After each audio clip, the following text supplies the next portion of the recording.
Friends नमस्कार आपण मानक मोर चैनल इंडियन फ्लेवर को बहुत बहुत स्वागत जनाऊे। फ्रेंड्स आज मुझे मंदिर परी स्वाद बिना पियाज रसुन रे तैयारी डालमार रेसिपी। यही डालमा को जेकोसी पूजा पर्व में बनाई पारे। आशा करुँची आपण मानक पसंद आसीबो। जदि भल लगे गोटे लाइक करदेवे। नुआ थांती तो आगु को नुआ नुआ वीडियो देखिबा पाई चैनल टी को सब्सक्राइब करने को भूलिबे नहीं। हेले डेरी न करी चलंतु आज रही रेसिपी टी को स्टार्ट करिबा। फ्रेंड्स बहुत सारा परिबा को नहीं डालमा टी को प्रस्तुत करिबा। एठी देखंतु गाजर नहीं, गाजर को यही परी काटी नहीं, ता सहित देखंतु कांकड़ को नहीं। फ्रेंड्स कदली को काटिबा परे कदली कला हो जाए तो ताको भल भाव में सफा कला परे एही परी पानी रे भिजाई रखी। ता सहित किछि बीन्स को नहीं, कखारुर चोपा को रखी एही परी काटी नहीं, ता सहित सारू को नहीं। एठी देखंतु दुईटी बैगण को काटिबा परे पानी रे भिजाई रखी। ता सहित दुईटी मीडियम साइज आलूर चोपा को रखी एही परी बड़ बड़ साइज रे काटी नहीं। फ्रेंड्स एठी मो गोटे कप हेबो कांदुल डाली को नहीं। देखंतु प्राय 15 रु 20 मिनिट पई भिजाई रखी थिली। भल भाव में बतुरी जाइछि जहा द्वारा डालमा शीघ्र होई जिवो। आज आमे डालमा को एही परी बड़ तसला रे प्रस्तुत करिबा। परिबा और डाली हिसाब रे एठी मु प्राय 4 ग्लास हेबो पानी को देउछि। आपण माने दरकार हिसाब रे पानी को देबे। एबे पानी को फुटीबा को छाडी दबा।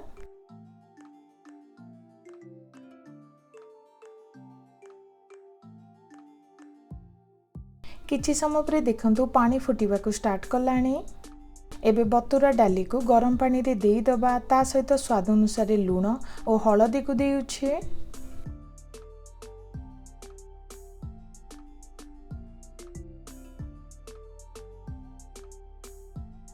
फ्रेंड्स कखारु बैगण और कदली शीघ्र सीझी जाए तो यही सब परिबा को साइड रे रखी बाकी परिबा को देई दबा।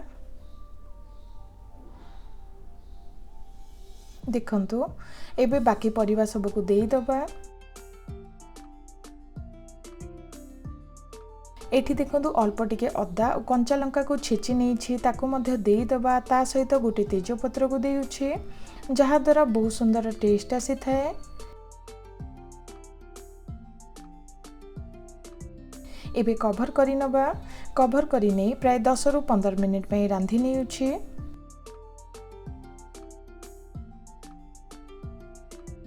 फ्रेंड्स प्राय 15 मिनिट पर चेक करुछि। देखंतु डाली हल्का टिके सिझी गलानी।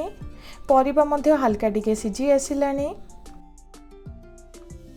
एबे सेथिरे बाकी परिबा सब को देई दबा। ता सहित देखंतु एठी मु गोटे टमाटो को काटी नेछि ताको देई दबा जहां द्वारा बहुत सुंदर टेस्ट आसीबो। एबे भल भाव में मिसाई कभर करी नेउछि। कभर करी नै पुणी थरे 5 रु 10 मिनिट पई रांधी नबा। ए भितरे चलंतु मसला टे प्रस्तुत करिबा। एठी मु नेछि प्राय 5 रु 6 सुखिला लंका, गोटे चमच हेबो जीरा, आधे चमच हेबो पान मधुरी और किछि सुखिला मसला। वर्तमान गोटे पैन रे देई देबा। लो हीट रे हल्का टिके भाजी नेउछि। एठी मने रखिबे अधिका भाजी जाए तो पोड़ी जीवो और तार टेस्ट ठीक से आसीबो नहीं। हल्का टिके भाजी नेछि। एबे सुखिला मसला को ठंडा करी तार गोटे पाउडर टी प्रस्तुत करिबा। एबे गोटे ब्लेंडर को काढ़ी नेउछि। चिकन करी गुंड करी नबा। देखंतु सुखिला मसला को ब्लेंड करी नेछि। मसला पाउडर टी प्रस्तुत हो गला।